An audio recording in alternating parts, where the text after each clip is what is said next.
Hello mga bro, and first time po natin mag-vlog ngayon. First day ko lang. Kasi marami po ang ginawa na yun. Grade 1 o grade 2. Kuya ako grade 11. Tapos ako grade 1 pa lang. Pero anong yun na?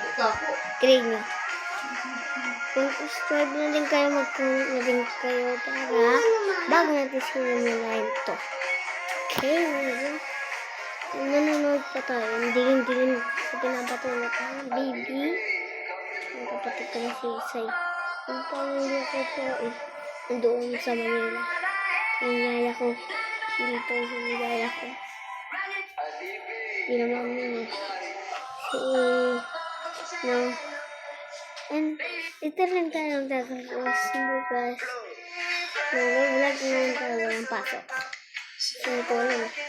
Kaya, see you. Ay, oo nga. See you.